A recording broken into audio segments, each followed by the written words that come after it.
Good afternoon, and thank you for coming. My name is Dina Tamis. I'm a lieutenant of the Criminal Investigation Homicide Strategic Enforcement Detail, and I'm here today to share information about the Kunia arson arrest. Between August 11th and August 23rd, 2025, the Honolulu Fire Department responded to 8 separate fire calls in the Kunia and Wahiawa area. We worked closely with HFD investigators, which led us to initiate arson cases.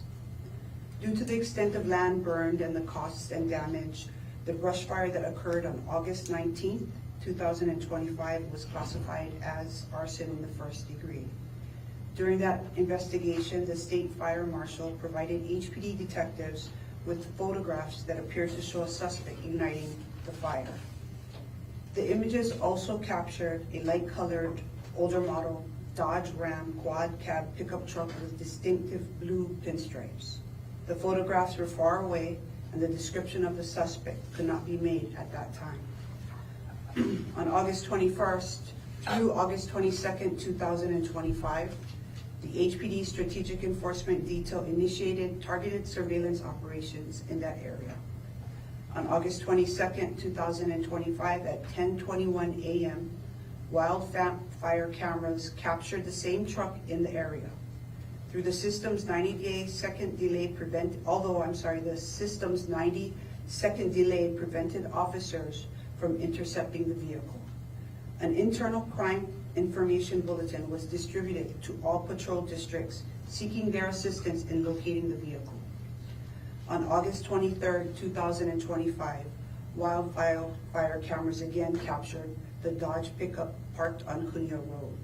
Within minutes, a brush fire ignited nearby, spreading rapidly toward the Royal Kunia neighborhood.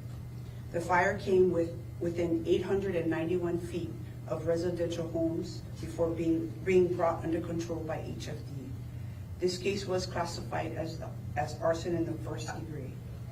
That same day, an off-duty HPD lieutenant observed the same Dodge truck at Haleiwa Beach Park. He witnessed the driver walk into the brush, followed shortly by the arrival of HFD responding to a new fire. The lieutenant then observed the male walk out of the brush area where the fire started. He requested patrol units who responded, detained the male driver, and confirmed the vehicle matched the one in the previous crime information bulletin that we dispersed.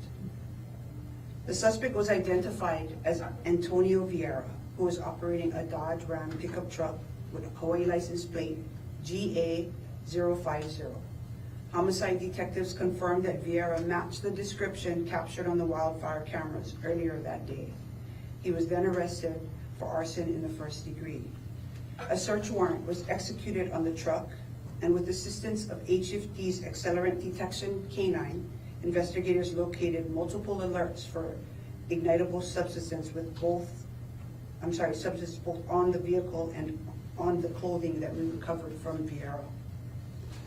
All items were submitted to HPD's Scientific Investigative Section for laboratory analysis. On August 25th, 2025, Vieira was released from HPD custody as the investigation continued.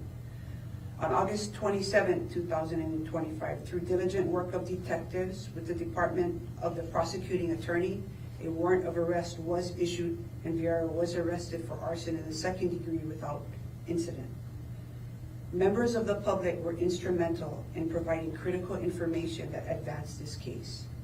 HPD thanks the community for responding to the HPD social media team request and their cooperation with the detectives. We also extend our appreciation to our partner agencies, including other divisions in HPD, the Honolulu Fire Department and fire investigators, the State Fire Marshal's Office, the Department of Law Enforcement, Patrol and the Crime Reduction Units, our HPD Major Events Division, our HPD Scientific Investigative Section, our Crime Scene Unit and Trace Unit, Department of the Prosecuting Attorney, and of course our HPD social media team. Their combined efforts and strong partnerships were essential in the successful arrest. HPD and HFD continue to investigate the remaining fire incidences.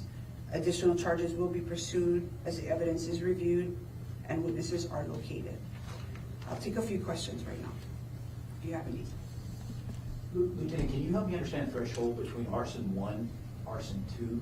Yes, so arson 1 is when a person commits the offense of arson in the first degree if that person intentionally or knowingly sets fire to or causes to be burned property and knowingly places another person in danger of death or bodily injury, or knowingly or recklessly damages the property which exceeds $20,000.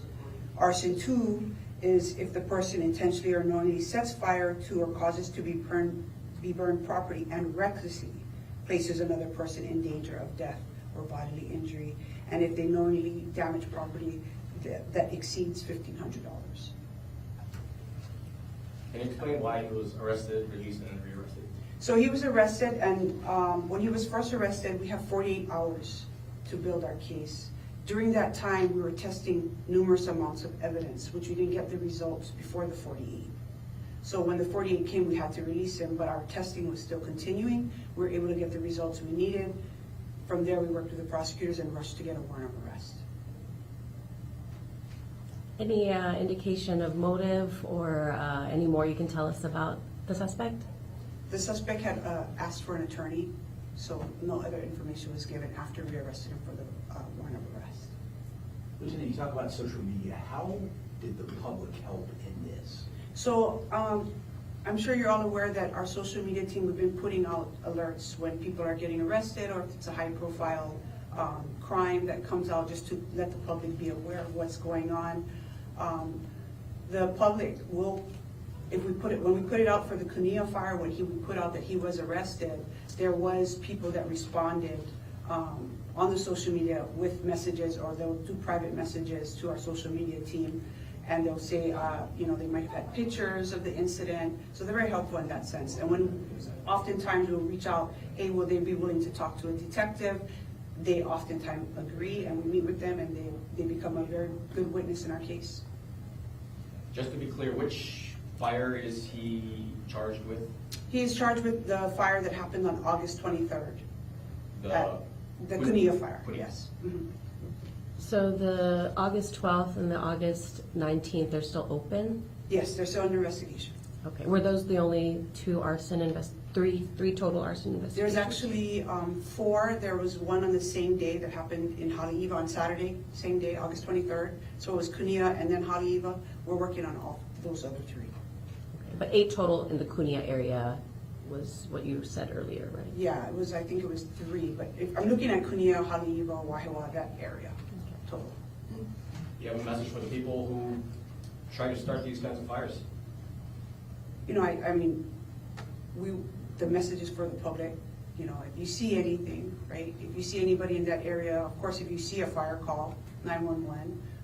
Report any suspicious activity, because those fires happen, as we all know, it happens very fast depending on the wind and where it's located. And the number one thing is for people to be safe.